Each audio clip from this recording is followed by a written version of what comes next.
Hello everyone and welcome back to my channel.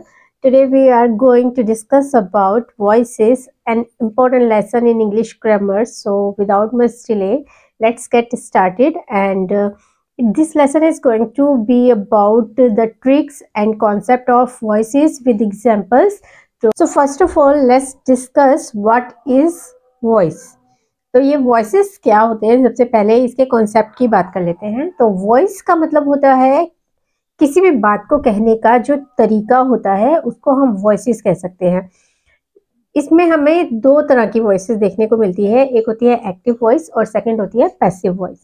Active voice जो कि बिल्कुल एक डायरेक्ट सेंटेंस की तरीके से होती है, जैसे कि हमें सेंटेंसेस पढ़ाए ही जाते हैं तो उसमें क्या होता है, हमारी उसमें फॉर्मेट होती है सब्जेक्ट, वर्ब एंड ऑब्जेक्ट।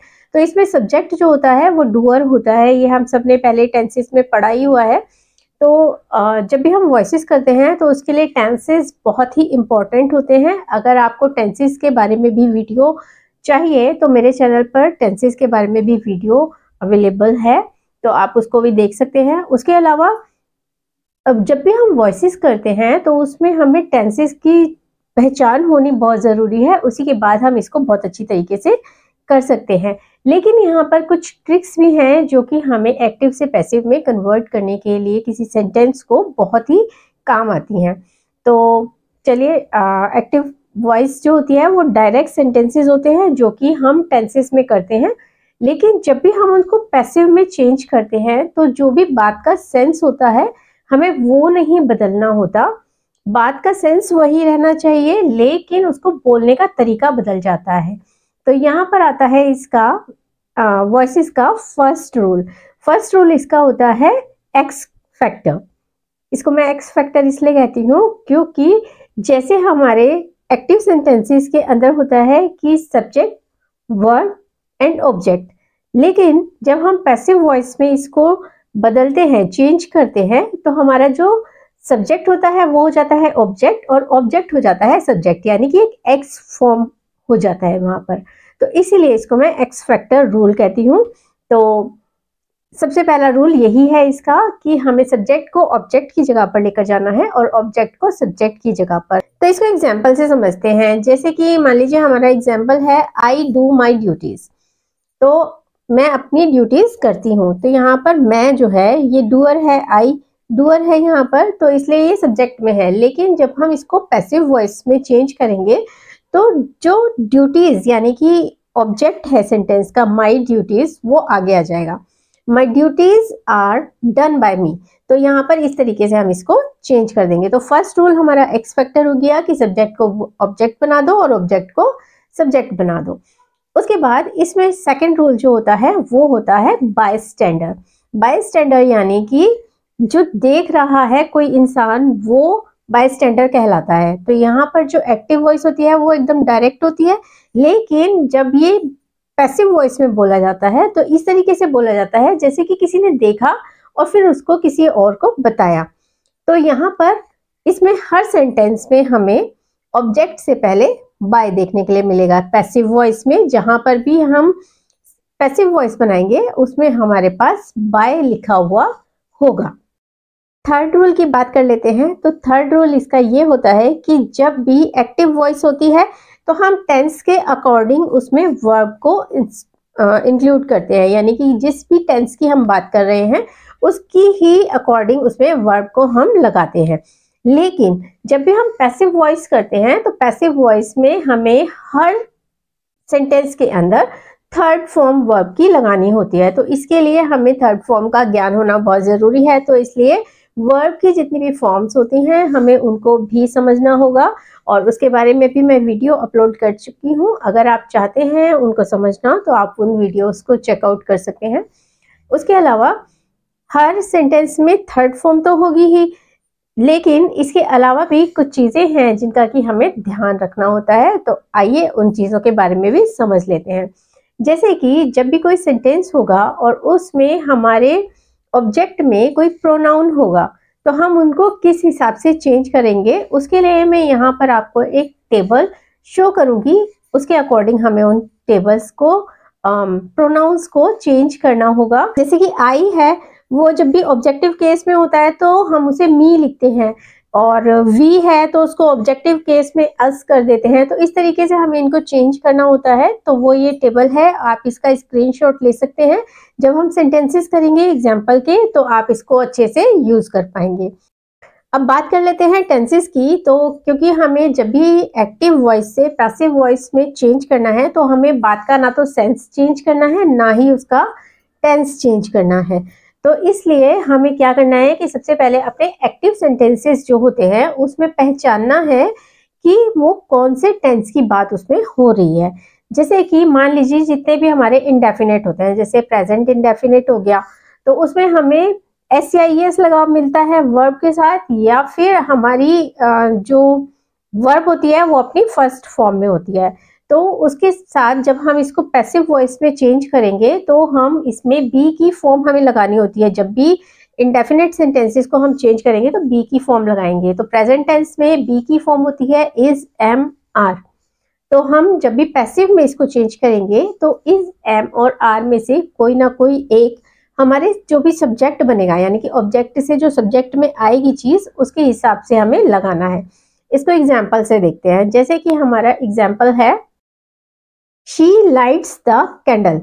अब शी लाइट्स द कैंडल, तो यहाँ पे लाइट्स लिखा हुआ है तो इसका मतलब कि ये प्रेजेंट इंडेफिनिट टेंस की बात हो रही है। अब जब हम इसको पैसिव बनाएंगे तो कैंडल जो है वो आगे आ जाएगा द कैंडल इज। यहाँ पर इज इसलिए लगा क्योंकि कैंडल सिंगुलर है तो इसलिए हम इज लगाएंगे।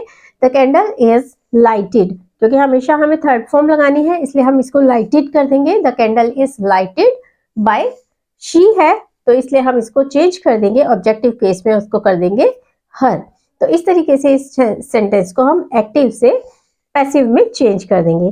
लेकिन मान लीजिए कि हमारा जो ऑब्जेक्ट था कैंडल्स होता तो हम आर कर देते, तो उस हिसाब से हमें इसमें जो बी की फॉर्म है उसको इंसर्ट करना है जब भी हम कोई इंडेफिनेट सेंटेंस कर रहे हैं। जैसे कि कोई पास्ट टेंस का सेंटेंस हम देख लेते हैं। पास्ट टेंस में बी की फॉर्म होती है वॉज और वर, तो हमें उनको इसके अंदर इंक्लूड करना होगा।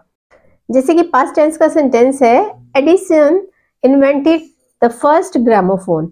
तो जो ये इन्वेंटेड ये सेकंड फॉर्म हो गई हमारी, तो पास्ट टेंस में हमें सेकंड फॉर्म देखने के लिए मिलती है पास्ट जो इंडेफिनिट टेंस होता है, तो इसलिए हम इसको पास्ट टेंस के अकॉर्डिंग चेंज करेंगे। तो हमें यहाँ पर बी की फॉर्म लगानी पड़ेगी वॉज या फिर वर में से कोई एक। अब जो फर्स्ट ग्रामोफोन है ये एक सिंगुलर है तो इसलिए हम वॉज लगाएंगे। तो इसका सेंटेंस क्या बन जाएगा, the first gramophone was invented by Edison. तो हमेशा हर जगह पर हमें ऑब्जेक्ट से पहले बाय लगाना है, वर्ब की थर्ड फॉर्म लगानी है और अकॉर्डिंगली हमें बी की फॉर्म इसमें लगा देनी है।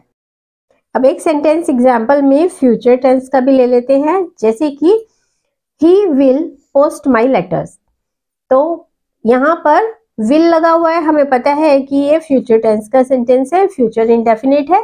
तो हम इसको किस तरीके से चेंज करेंगे, तो यहाँ पे माई लेटर जो है वो हमारा हो गया ऑब्जेक्ट, तो इसको हम कर देंगे सब्जेक्ट, क्योंकि एक्स फैक्टर रूल हमें लाना है यहाँ पर।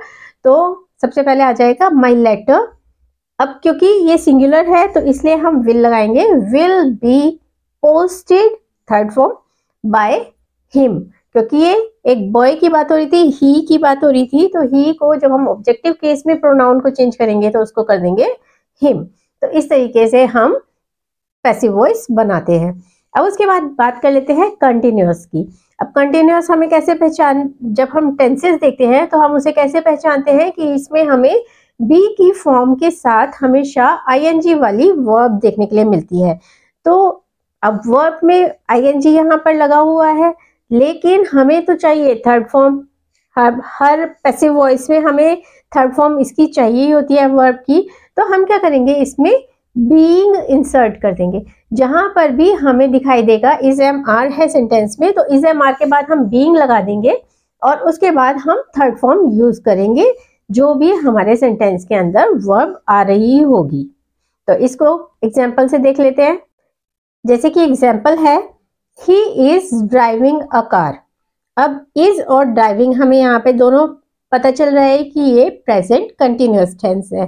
तो हम इसका सेंटेंस कैसे बन जाएगा, अ कार इज, क्योंकि कार एक ही चला रहा है वो, तो a car is being driven by him.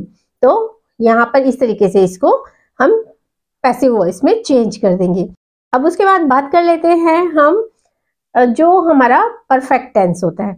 अब जो परफेक्ट टेंस होता है उसमें हमारे पास हैज, हैव और हैड, इनमें से कुछ ना कुछ हमें लगा हुआ मिलता ही है, और थर्ड फॉर्म भी हमारे पास ऑलरेडी उसके अंदर होती ही है। लेकिन जब भी हम इसको पैसिव वॉइस में चेंज करेंगे तो हमें वहां पर बीन बजा देनी है, यानी कि बीन वर्ड हमें हैज, हैव, हैड जो भी उस सेंटेंस के अंदर है अकॉर्डिंग टू टेंस, उसके साथ हमें बीन लगा देना है। जब भी हम कंटिन्यूअस में होंगे तो बीइंग लगाएंगे, और जब भी हम परफेक्ट टेंस में होंगे तो हमें बीन लगाना है। तो इसलिए हमें ये भी एक ट्रिक होती है कि जहां भी हैज, हैव, हैड हमें थर्ड फॉर्म के साथ लगा हुआ मिलता है तो वहां पे हमें बीन लगा के और अपना पैसिव वॉइस बना लेना है। तो सब्जेक्ट को ऑब्जेक्ट, ऑब्जेक्ट को सब्जेक्ट तो हमें पता ही है कि वो करना है, बाय भी लगाना है, और जहां भी हैज, हैव, हैड भी लेगा वहां पर हमें बीन बजानी है, यानी कि बीन लगा देना है। अब इसका एग्जाम्पल देख लेते हैं। तो एग्जाम्पल है इसका जैसे कि I have kept my promise. तो यहाँ पे हैव लगा हुआ है और कीप की थर्ड फॉर्म यानी कि केप्ट लगा हुआ है, तो इससे हमें पता चलता है कि ये प्रेजेंट इन परफेक्ट टेंस है।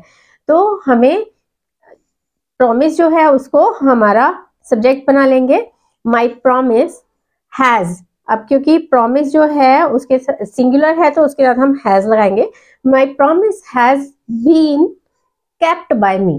तो इस तरीके से हम इसको पैसिव में बना लेंगे। मान लीजिए कि ये हमारा फ्यूचर परफेक्ट टेंस होता तो उसमें भी हमें शैल हैव या फिर विल हैव देखने को मिलेगा, बाकी हमें सेम इसी तरीके से उसको चेंज कर लेना है। तो इसको भी एक एग्जाम्पल से देख लेते हैं। मान लीजिए हमारा एग्जाम्पल है the patient will have taken the medicine. तो यहाँ पर विल हैव लगा हुआ है तो इससे हमें पता चलता है कि ये फ्यूचर परफेक्ट टेंस है। तो इसको जब हम चेंज करेंगे तो इसमें भी हमें बीन इंसर्ट करना है। तो हम इसको कर देंगे the medicine will have been taken by the patient.